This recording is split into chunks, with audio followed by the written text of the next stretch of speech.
तो friend, welcome back to e learning with Hina ma'am channel. आज का जो सेशन है काफ़ी इंपॉर्टेंट सेशन है, क्योंकि आज बात करेंगे हम किसकी। तो देखते हैं चैप्टर हम कौन सा देखेंगे, क्योंकि यूथ की श्रृंखला लगातार आप लोगों के बीच बनी हुई है। अगर बात की जाए कि कल मेरी क्लास नहीं हो पाई थी, बट ये श्रृंखला आपको लगातार मिलती रहेगी, क्योंकि यूथ की श्रृंखला ये काफ़ी इम्पोर्टेंट होती है अगर आप कोई भी एग्ज़ाम निकालते हैं होम साइंस सब्जेक्ट से। तो चलिए स्टार्ट करते हैं आज की श्रृंखला को उसी मोटिवेशन कोड के साथ, जो आपको ऊर्जावान रखेगी तथा औरों से बेटर तथा अलग करने के लिए प्रेरित करती रहेगी। हौसलों ने मंजिल से कहा तेरे बस की बात नहीं, हौसलों ने मंजिल से कहा तेरे बस की बात नहीं, मंजिल ने हौसलों की आंखों में। ठीक है, यहाँ पे आपको करना क्या है कि आपके जब भी मंजिल इतनी ऊंचाई दिखाए कि हौसले कम नज़र आए, तो तभी आपको अपने हौसलों को बुलंद करना और मंजिल को बहुत छोटा कर देना है। ठीक है, मंजिल ने हौसलों से कहा तेरे बस की बात नहीं, हौसलों ने मंजिल की आंखों में आंखें डाल के कहा चल झूठी तेरी इतनी औकात नहीं। तो चलिए उसको उसकी औकात दिखाना है, यानी इस बार हमें नस्ते नाबूद कर देना है अगर होम साइंस से कोई भी एग्जाम हम करते हैं तो चलिए स्टार्ट करते हैं। आज हम देखेंगे चैप्टर कौन सा है, तो चैप्टर है 45। अगर बात की जाएगी टॉपिक क्या रहेगा, तो रहेगा खेल एवं कार्य। आपको बता दें कुछ होम साइंस में इजी टॉपिक होते हैं, कुछ इतने मतलब टफ होते हैं कि उनके लिए आप कितना भी पढ़ ले तो भी लगेगा कि नहीं अभी इसके लिए हमने नहीं पढ़ा है, या फिर ठीक से और पढ़ने की आवश्यकता है। तो ये हर सब्जेक्ट के साथ होता है, होम साइंस के अकेले के नहीं। तो बस आपको तो केवल और केवल इस बार क्या करना है, परीक्षा को नस्ते नाबूद कर देना है, यानी परीक्षा तू आ और हमसे हार मानेगी। चलिए तो पहला क्वेश्चन देख लेते हैं। डॉट डॉट यानी डैश कह रहा है कि बच्चे की शारीरिक, मानसिक और सामाजिक और नैतिक गुणों को विकसित करता है। यानी बच्चे के ये सभी गुणों को देखा जाए, चाहे वो शारीरिक हो, मानसिक हो, सामाजिक हो, नैतिक हो, तो उसके गुणों को कौन विकसित करता है, तो वो है खेल। ठीक है, खेल क्या करता है, उसके गुणों को विकसित करता है। और खेल की ही आपको क्या करना है कि खेल की भी अपना एक अलग रोल है बच्चे की लाइफ में। तो कुछ टाइम बच्चों के लिए खेल का फिक्स कर दीजिए, जिससे कि वो खेल भी सकें। ठीक है, खेल से बच्चों का क्या होगा, शारीरिक विकास, संज्ञानात्मक विकास, संवेगात्मक विकास, सामाजिक विकास, नैतिक विकास को बढ़ावा मिलता है। अतः यह अनिवार्य है कि शिक्षक और माता पिता क्या करें, खेल के महत्व को समझें तथा कुछ टाइम बच्चों के लिए फिक्स कर दें खेलने के लिए। बच्चे सांकेतिक खेल में व्यस्त रहते हैं, जिसमें वे यह मानते हैं कि एक वस्तु कोई और वस्तु है और उसमें वो बहुत सारे जटिल घटनाओं के क्रम और गतिविधियों की कल्पना करते हैं। तो यह डॉट डॉट की आयु में होता है। तो ये कब होता है, तो ये 3 से 4 वर्ष की उम्र में ऐसा होता है। चलिए नेक्स्ट देख लेते हैं। अगर बात की जाए, इसको कहते हैं यहाँ पे बच्चे सांकेतिक खेल यानी सिंबॉलिक प्ले में व्यस्त रहते हैं। याद रखिएगा, संकेतों पर आधारित खेलों में व्यस्त रहते हैं। अकेले खेलने को इनमें से और क्या कहा जाता है, ये मोस्ट इम्पोर्टेंट है। तो इसको समानांतर खेल कहा जाता है, याद रखिएगा। जब कोई अकेले खेलता, आपने देखा होगा कुछ बच्चे क्या करते हैं, लूडो को फ़ोन में चला लेते हैं और अकेले ही खेलते रहते हैं। तो ये कैसा खेल हो गया, समानांतर खेल हो गया, क्योंकि कोई भी आपके साथ नहीं खेला, आप खुद ही उसमें खेल लेते हैं। अकेले खेलने को समांतर खेल कहते हैं।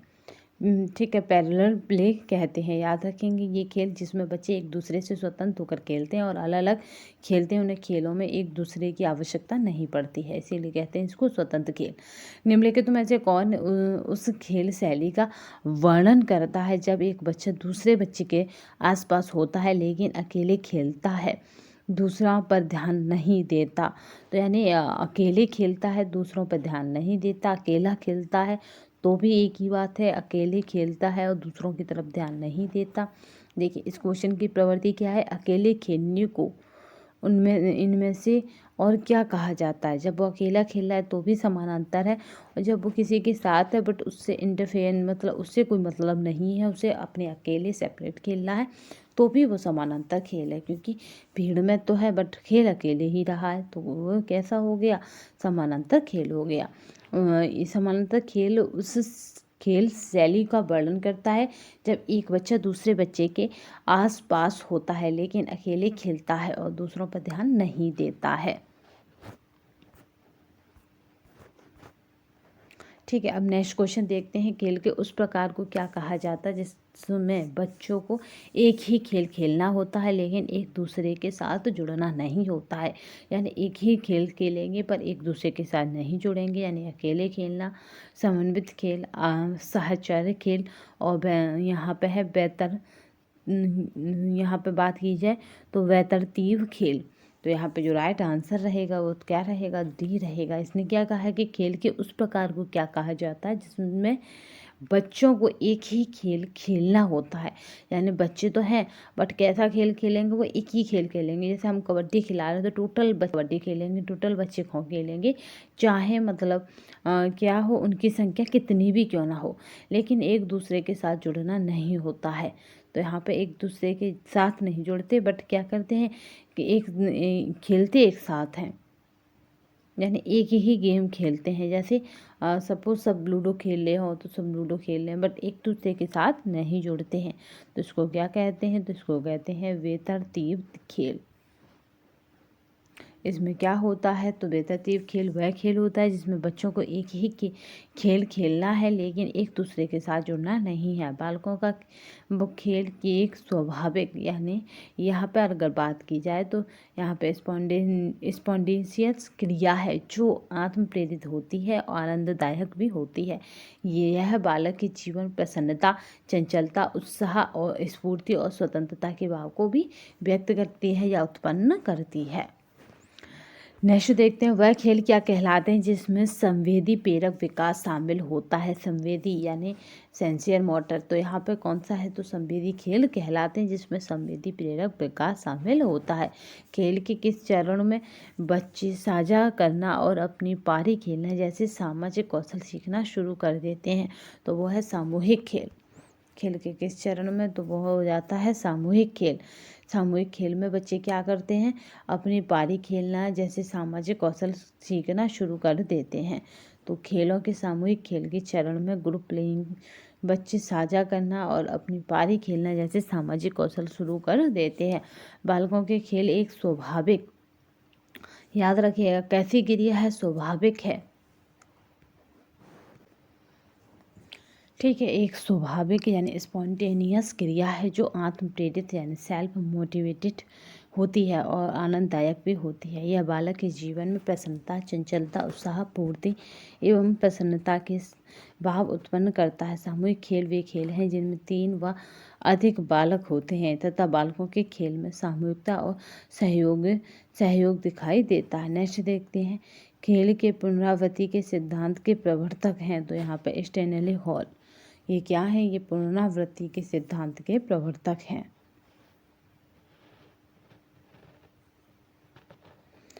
इस सिद्धांत के अनुसार बालक खेल में अपने पूर्वजों द्वारा किए गए कार्यों की पुनरावृत्ति करता है। इसके अनुसार जिन स्तरों उनकी जाति गुजर चुकी है उन्हीं स्तरों को बालक अपने खेल में दोहराते हैं। शुरू में उनके पूर्वज जैसी क्रिया करते थे वैसी ही क्रिया बालक अपने खेल में दोहराते हैं। यानी हम क्या करते हैं कि अपने पूर्वजों का इतिहास अपने खेलों में दोहराते हैं। 2 वर्षों की अवस्था में बालक खेल खेलता है तो वो समानांतर खेल खेलता, वो अपने आप से ही खेल खेलता रहता है। 2 वर्ष की अवस्था में याद रखिएगा बालक कैसा खेल, समानांतर खेल खेलता है। ये यहाँ पर एक पैरा है। इस पैरे में अगर बात की जाए तो 10 से 13 तक के क्वेश्चन आपको मिलेंगे, तो इस पैसेज को हमें पढ़ना होता है और इसी पैसेज के अकॉर्डिंग हमें आंसर निकालने होते हैं। तो मे भी हम यहाँ नहीं पढ़ेंगे, जब आपको हम इसको क्या कर दें, व्हाट्सअप कर दें और टेलीग्राम पर डाल दें, तब आप क्या करें, इसे पढ़ सकते हैं। ठीक है, यहाँ पे इंटरवेंशन के उपरांत मूल्यांकन में 4 आहार पर पार्टियाँ नामत्य, यहाँ पर दुग्धसम वाहिनी पूर्वक आहार का, तो इस तरह की ये श्रृंखला मतलब ये यहाँ पे है। अगर बात की जाए इसकी तो ये वाली जो है गद्य अंश या कहें अनसीन पैसेज आपको पढ़ना होता है और उसके बाद जो आंसर दे गए होते हैं उनके आंसर देने होते हैं, पर पैसेज से आप हट के आंसर नहीं दे सकते हैं। तो इसलिए आपको पैसेज पढ़ना ही पड़ जाता है पेपर टाइम में। अब पहला क्वेश्चन कह रहा है ग्राम स्तरीय वर्करों को प्रशिक्षित करने के लिए कुछ मैटरों को प्रशिक्षित करने का उपयोग करना क्या कहलाता है? तो वो है प्रशिक्षकों का प्रशिक्षण। वो क्या कहलाता है? तो वो कहलाता है प्रशिक्षकों का प्रशिक्षण कहलाता है।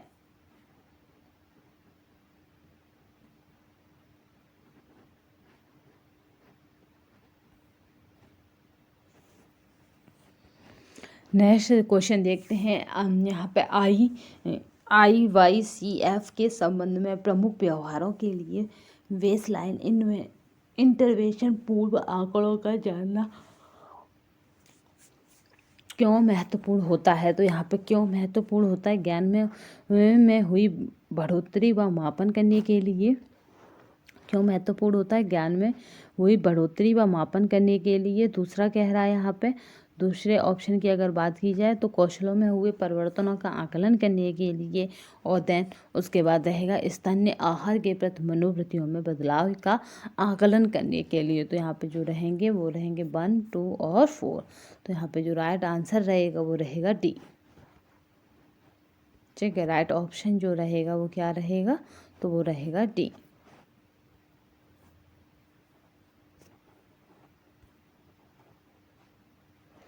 धावकों को अपने खेल प्रदर्शन में उन्नयन हेतु दिए जाने वाले खाद्य पदार्थों और परिपूरक को कहते हैं। तो वो कहते हैं ऑर्गेनिक फूड्स। जो उनके क्या करते हैं, प्रदर्शन को और अच्छा करते हैं, तो उनको कहते हैं ऑर्गेनिक फूड्स कहा जाता है। याद रखिएगा, धावकों को खेल प्रदर्शन में उन्नयन हेतु, ठीक है, यानी धावक जो हैं वो अच्छा दौड़ सकें उसके लिए हमें क्या देते हैं, उन्हें ऑर्गेनिक फूड्स देते हैं।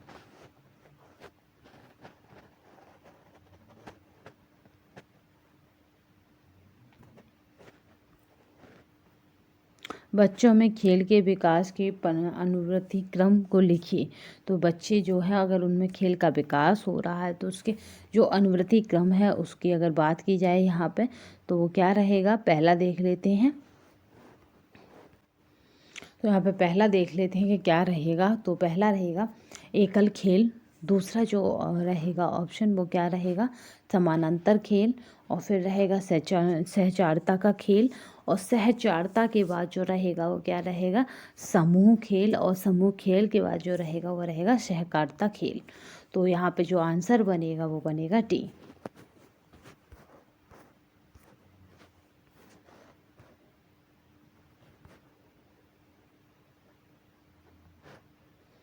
बच्चों में खेल के विकास को अनुवर्ती क्रम यानी एकल खेल, समानांतर खेल, सहचारिता खेल, समूह खेल और सहकारिता खेलों में देखा जाता है। बालकों में खेल के विकास को क्रमबद्ध कीजिए। सहचर्य खेल, इंद्रिय गत्यात्मक खेल, प्रदर्शक खेल और सहयोगी खेल। तो यहाँ पे हमें क्या करना है? विकास को क्रमबद्ध कीजिए। तो यानी कौन सा खेल का विकास बच्चों में पहले होता है उसको देखना है यहाँ पे। तो यहाँ पे देखते हैं कि पहले जो होता है बच्चों में वो कौन सा विकास होता है। तो यहाँ पे पहले विकास की अगर बात की जाए तो वो होता है इंद्रिय गत्यात्मक खेल, यानी मोटर्स आपको होता है सेंसरी मोटर्स वाला गेम बच्चे पहले खेलते हैं। फिर अगर बात की जाए प्रदर्शक खेल खेलते हैं, फिर सहचार्य खेल खेलते हैं, फिर सहचर्य के बाद सहयोगी खेल खेलते हैं। तो यहाँ पे जो राइट आंसर रहेगा वो रहेगा डी। प्रारंभिक बालावस्था किस प्रकार के खेलों की अवस्था है? तो प्रारंभिक बालावस्था की अगर बात की जाए तो खिलौनों के साथ खेलने की अवस्था कही जाती है। 2 से 6 वर्ष की अवस्था खिलौनों की अवस्था कही जाती है। अगर साइकोलॉजी में देखें तो उसको क्या कहते हैं? खिलौनों की अवस्था कहा जाता है। 2 से 6 वर्ष की अवस्था को प्रारंभिक बालावस्था कहते हैं। इस अवस्था में को पूर्व प्राथमिक अवस्था भी कहते हैं। इस अवस्था में हस्त कौशल एवं गत्यात्मक विकास तेजी से होता है। इसी कारण पूर्व बालावस्था के बच्चे खिलौनों के साथ खेलना पसंद करते हैं। विकास, नेक्स्ट क्वेश्चन देखते हैं। विकास की किस अवस्था में बालक स्कूल शिक्षा के लिए तैयार होते हैं और अधिकतर समय दोस्तों के साथ खेलने में क्या करते हैं? व्यतीत करते हैं। तो वो हमारा विकास कौन सा हो जाता? पूर्व बाल्यावस्था। पूर्व बाल्यावस्था में बच्चे क्या करते हैं? अधिकतर समय अपने दोस्तों के साथ व्यतीत करते हैं। इस अवस्था को समस्या उम्र तथा पूर्व प्राथमिक अवस्था भी कहते हैं। मनोवैज्ञानिकों ने इसे खोज पूर्व, प्रश्न पूछने की अवस्था तथा अनुकरण की अवस्था भी कहा है। 2 से 6 वर्ष की अवस्था को प्रश्न खोज उम्र, प्रश्न पूछने की अवस्था तथा अनुकरण की अवस्था भी कहा है। 6 से 7 वर्ष का कोई बालक किन खेलों में अधिक रुचि लेता है, तो यहाँ पे 6 से 7 वर्ष का कोई बालक किस खेलों में, तो वो सामूहिक खेलों में अधिक रुचि लेता है।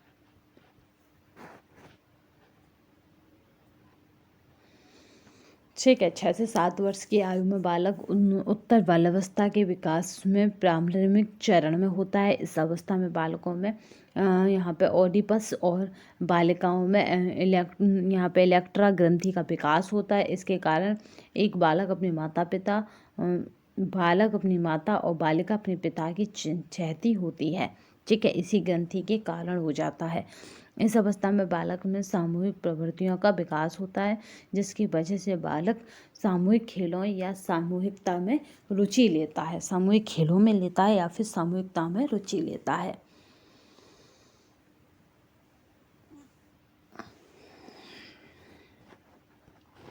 याद रखना, इस अवस्था में बालकों में क्या हो जाता है, ओडिपस हो जाता है, और बालिकाओं में यहाँ पे है इलेक्ट्रा ग्रंथि का विकास होता है। इसी की वजह से वो अपने विपरीत लिंग की तरफ, या कहें कि विपरीत वर्जन की तरफ, या वो अधिक अट्रैक्टिव भी हो जाते हैं।